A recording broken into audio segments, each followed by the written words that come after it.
शक्ति को, भजन मंडली को और मेरे प्यारे भाई बहनों, आप सबको मेरा नमस्ते। आज हमारे किसान आंदोलन को 6 महीने 14 दिन हो गए हैं रोडों पर बैठे और सरकार अपने ही कामों में मगन है। यही नहीं पता कि देश में क्या चल रहा है। 2 दूनी 4 होते हैं लेकिन सरकार कहती है कि 5 होते हैं। वैसे ही ये कानून काले हैं लेकिन सरकार इन कानूनों को सफेद बताती है। और जब हम किसानों ने ये ऐलान कर दिया था कि बीजेपी और जेजेपी वाले हरियाणा में नहीं आएंगे और हम किसानों को कुछ गलत नहीं कहेंगे, तो फिर इन्हें समझ में क्यों नहीं आता है?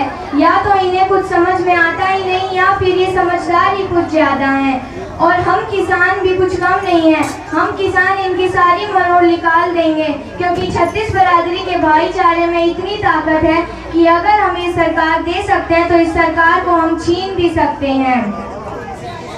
सरकार खरगोश की चाल चल रही है और हम किसान कछुए की। ये कहानी बहुत ही पुरानी है और इस कहानी में आखिरी में जीत हमेशा कछुए की ही थी। इसी तरह हम किसान भी अपने हक की लड़ाई लड़ रहे हैं और हमारी जीत पक्की है।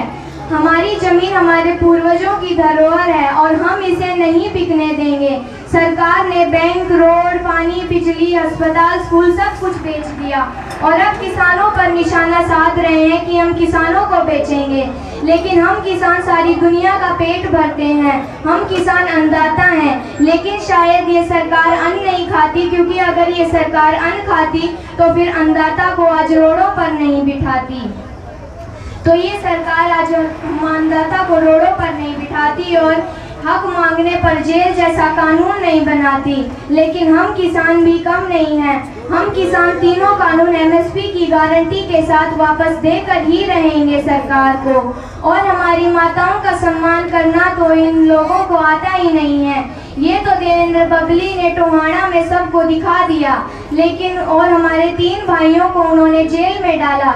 लेकिन हम किसानों ने भी देवेंद्र बबली को अपनी एकता दिखा दी और हमारे तीनों भाइयों को जेल से रिहा करवाया और साथ ही साथ सरकार के घुटने टिकवाए और देवेंद्र बबली से हमने माफ़ी भी मंगवाई। मोदी जी को सिर्फ रंगीने कपड़े पहनना आता है, झूठ बोलना, काले कानून बनाना और अपनी बड़ाई करना आता है।